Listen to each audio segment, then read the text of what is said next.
Capítulo 7. Aomame, el sitio en el que está usted a punto de entrar. El hall del edificio principal del Hotel Okura, amplio, sombrío y de techo alto, hacía pensar en una sofisticada y colosal caverna. Las voces de la gente charlando sentada en los sofás resonaban como suspiros de criaturas sin entrañas. La alfombra, gruesa y mullida, evocaba el musgo vetusto de las islas del lejano norte. Había ido absorbiendo el ruido de los pasos de la gente a lo largo del tiempo. Los hombres y mujeres que iban y venían por el hall parecían un tropel de espíritus confinados desde tiempos remotos en aquel lugar a causa de alguna maldición, repitiendo sin cesar el papel que les habían asignado. Hombres ataviados con impolutos trajes de negocios semejantes a armaduras y chicas jóvenes y esbeltas engalanadas con elegantes vestidos negros para asistir a una ceremonia que se celebraba en algún salón. Los pequeños pero caros accesorios que las chicas llevaban ansiaban la tenue luz para emitir destellos, cual pájaros vampiro ávidos de sangre. Un matrimonio de ancianos extranjeros de gran estatura reposaba sus cuerpos fatigados en los tronos imperiales situados en un rincón, como un viejo rey y su consorte, venidos a menos. Ciertamente, los pantalones de algodón azul claro, la sencilla blusa blanca, las zapatillas de deporte blancas y la bolsa de deporte Nike de color azul que Aomame llevaba no encajaban en aquel lugar lleno de leyendas e insinuaciones. «Debo de parecer una canguro requerida por alguno de los clientes del hotel», pensó Aomame, mientras mataba el tiempo sentada en una gran butaca. «¿Pero qué se le va a hacer? No he venido aquí para una visita de cortesía». Mientras estaba sentada, tuvo la ligera sensación de que alguien la observaba. Sin embargo, miró varias veces a su alrededor y no vio a nadie que pareciera espiarla. «Bueno», pensó, «si quieren mirar, que miren cuanto les dé la gana». Cuando las agujas de su reloj de pulsera marcaron las 6:50, Aomame se levantó y se dirigió al lavabo con la bolsa de deporte colgada al hombro. Se lavó las manos con jabón y comprobó una vez más que iba bien arreglada. Luego se colocó frente a un espejo grande y lustroso y respiró hondo varias veces. Los aseos eran enormes y estaban desiertos. Quizá fueran más grandes que el piso en el que vivía. «Este es el último trabajo», dijo en voz baja frente al espejo. «Voy a desaparecer, de repente, como un fantasma. Ahora estoy aquí. Mañana ya no lo estaré. Dentro de unos días tendré otro nombre y otro rostro». Regresó al hall y volvió a sentarse. Dejó la bolsa de deporte sobre la mesa contigua. Dentro estaba la semiautomática de 7 tiros y la aguja afilada para punzar la nuca de los hombres. «Tienes que tranquilizarte», pensó. «Es tu último trabajo y el más importante. Tienes que ser la Aomame fría y fuerte de siempre». Pero Aomame no podía dejar de pensar en que aquella no era una situación ordinaria. Le costaba un poco respirar y le preocupaba la velocidad de sus latidos. Las axilas le sudaban un poco. Sentía una picazón en la piel. «No es solo que esté nerviosa. Tengo un presentimiento. Ese presentimiento me advierte. Llama sin cesar a la puerta de mi conciencia. Aún no es demasiado tarde. Vete y olvídalo todo. Apela». Si hubiera sido posible, Aomame habría querido seguir aquella advertencia, abandonar todo e irse en ese mismo momento del hall del hotel. Allí había algo que le daba mala espina. En el ambiente flotaba un indicio implícito de muerte.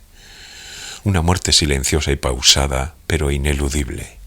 Sin embargo, no pensaba huir con el rabo entre las piernas. Eso iba en contra de su modo de vida. Fueron unos 10 minutos interminables. El tiempo apenas avanzaba. Ella tomaba aliento, sentada en el sofá. Los espíritus que rondaban el hall seguían vomitando ecos banales sin cesar. La gente se desplazaba en silencio sobre la gruesa alfombra, como almas buscando a tientas un lugar a donde ir. De vez en cuando el ruido que hacía alguna camarera al transportar un servicio de café en una bandeja llegaba a sus oídos como el único sonido cierto. pero ese sonido también entrañaba una sospechosa equivocidad. Aquel no era un buen clima. Si ya se ponía así de nerviosa, llegado el momento no podría hacer nada.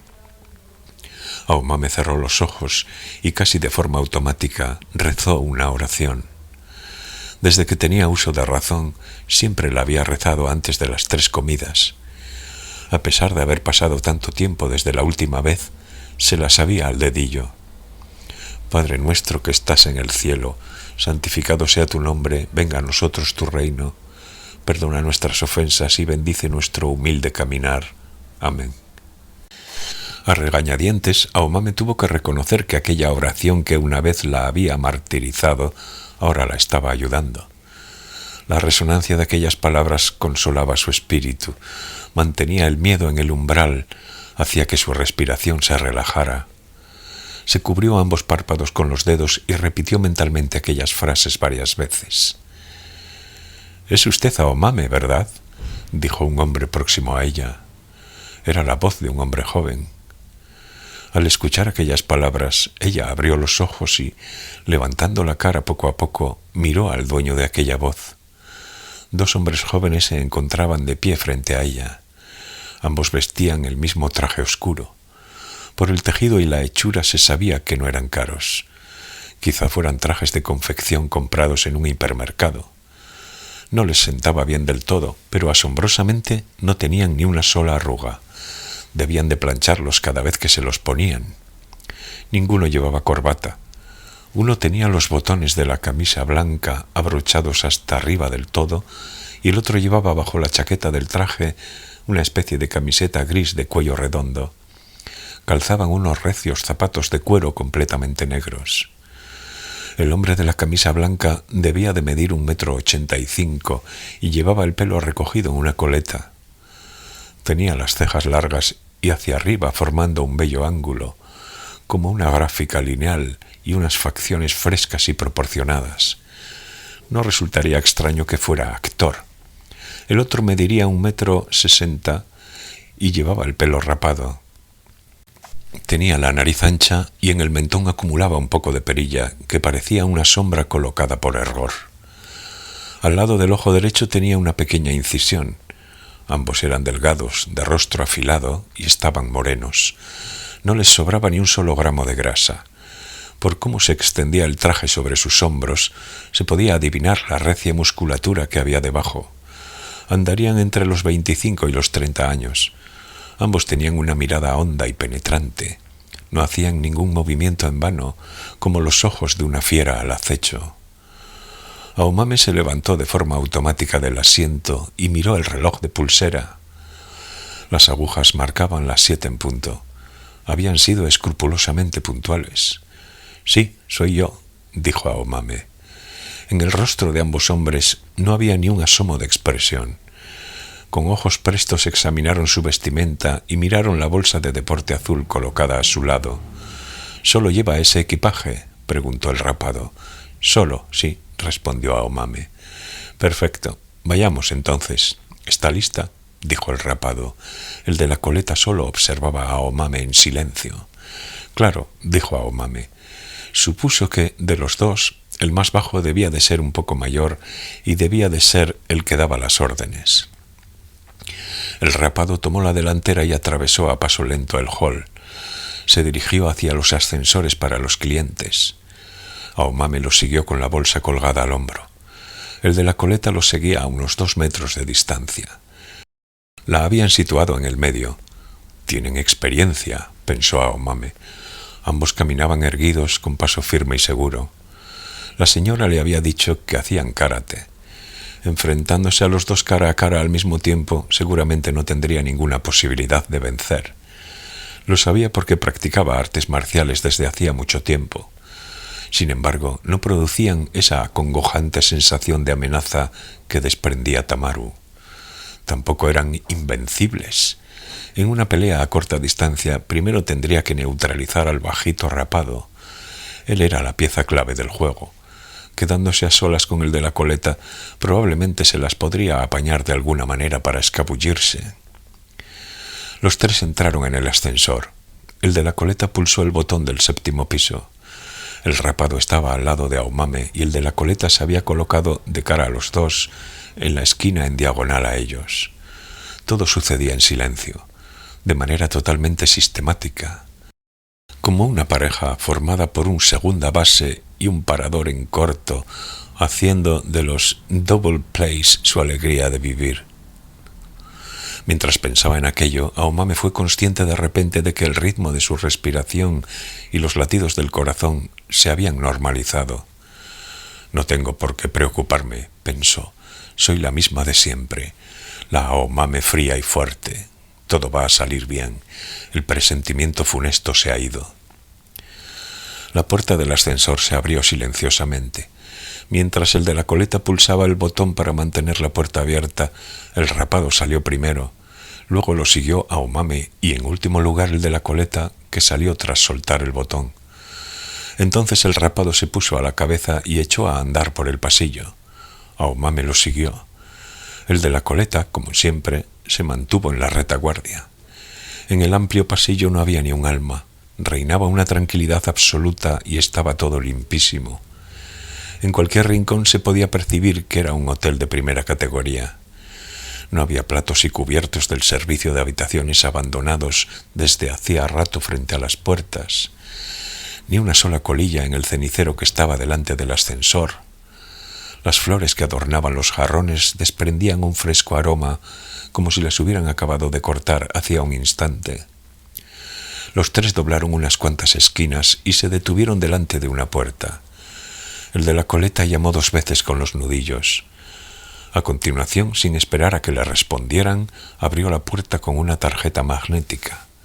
Entró, miró a su alrededor y, después de cerciorarse de que no había ninguna anomalía, se volvió hacia el rapado y asintió con un pequeño movimiento de cabeza.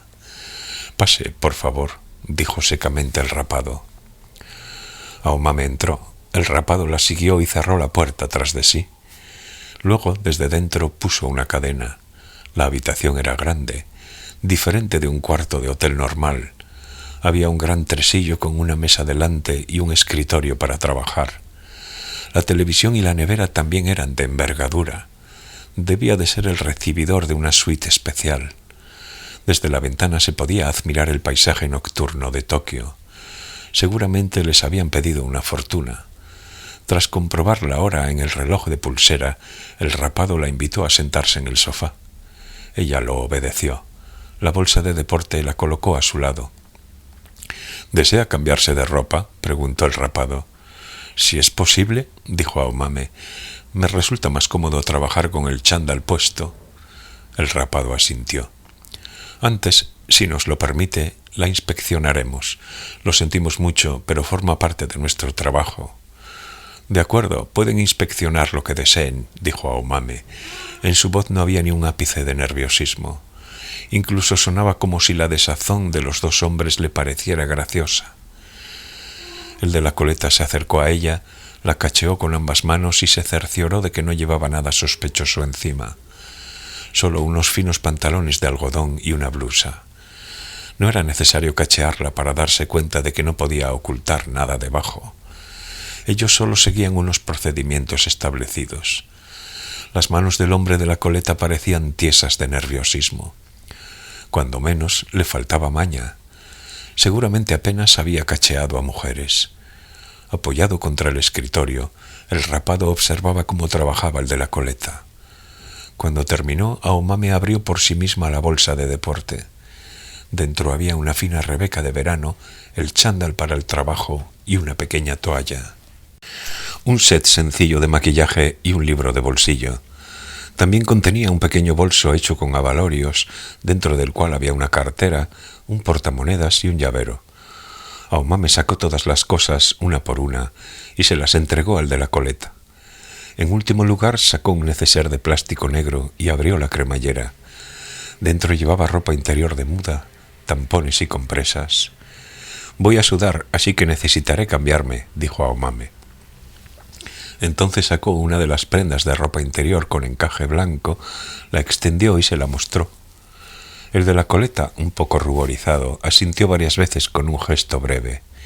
«Ya nos hemos dado cuenta», quería decir. Aomame se preguntó si aquel hombre no sería mudo. A continuación guardó despacio la ropa interior y los objetos de higiene personal femenina en el neceser y cerró la cremallera. Lo metió en la bolsa como si nada ocurriera. Estos tipos son unos aficionados, pensó Aomame. Alguien que se ruborizaba con solo ver lencería bonita y productos de higiene femenina no estaba capacitado para ser guardaespaldas. Si Tamaru realizara ese trabajo, ya podría ponérsele delante Blancanieves, que la cachearía escrupulosamente de arriba abajo. Aunque tuviera que hurgar y remover un almacén entero de sujetadores, camisolas y shorts, rebuscaría hasta el fondo del neceser. Para él, por supuesto, el hecho de que fuera gay de los pies a la cabeza también influía. Eso no eran más que harapos. O tal vez, sin llegar a tanto, cogería el neceser en la mano y comprobaría su peso. Entonces hallaría sin duda la Heckler & Koch envuelta en el pañuelo. Debía de pesar unos 500 gramos, y el pequeño picahielos de fabricación casera guardado en el estuche rígido. Aquellos dos eran unos aficionados. Puede que se les diera bien el karate y puede que hubieran jurado lealtad absoluta a su líder. Sin embargo, no dejaban de ser unos aficionados, como había predicho la señora. Aomame suponía que no llegarían a tocar con sus propias manos el contenido del neceser en el que había embutido los artículos de higiene femenina, y su pronóstico se estaba cumpliendo. Era una especie de apuesta que se había hecho consigo misma, claro, pero no había pensado en lo que ocurriría si su suposición fallara. Lo único que podía hacer era rezar, pero ella sabía que los rezos funcionaban. Aomame entró en un amplio tocador y se puso el chándal. Dobló la blusa y los pantalones y los guardó en la bolsa. Comprobó que tenía el cabello bien sujeto. Se echó en la boca un spray para el mal aliento. Sacó la Heckler & Koch del neceser y después de abrir el grifo del lavabo para que no la oyeran, tiró de la corredera hacia atrás y envió una bala a la recámara. Luego puso el seguro. También colocó el estuche del picahielos en la parte superior de la bolsa para poder sacarlo rápidamente. Una vez todo dispuesto, se miró en el espejo y distendió la expresión de crispación en su rostro. Tranquila, por ahora lo tienes todo bajo control. Al salir del tocador, el rapado estaba de pie, de espaldas a ella, hablando en voz baja por teléfono. Cuando vio a Aomame vestida con el chándal de Adidas, interrumpió la conversación y colgó el auricular con calma.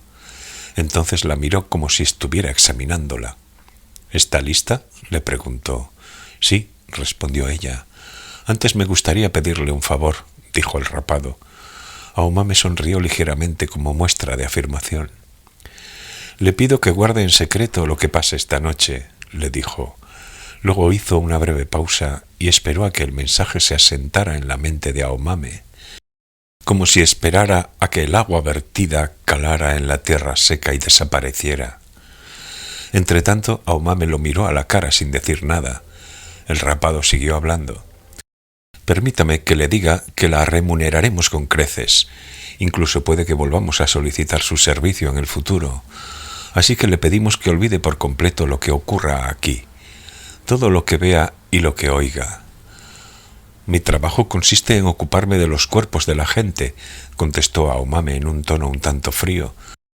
Por lo tanto, soy perfectamente consciente de mi deber con respecto a la confidencialidad. Ninguna información relativa al cuerpo del cliente, sea del tipo que sea, saldrá de esta habitación. Si eso les preocupa, pueden estar completamente tranquilos. Perfecto, eso es lo que queríamos oír, dijo el rapado. Sin embargo, quiero que tenga en cuenta que se trata de algo más que un deber de confidencialidad en su sentido más general. Se podría decir que el sitio en el que está usted a punto de entrar es un santuario. ¿Un santuario? Quizá le suene exagerado, pero no se trata de ninguna hipérbole. Lo que va usted a ver y a tocar con sus manos es algo sagrado. No existe otra expresión más adecuada. Aomame asintió en silencio. Más le valía no irse de la lengua. Sentimos haber tenido que registrarla, pero resultaba necesario. Existen motivos por los que debemos ser prudentes. Mientras lo escuchaba, Aomame miró hacia el de la coleta. Estaba sentado en una silla al lado de la puerta.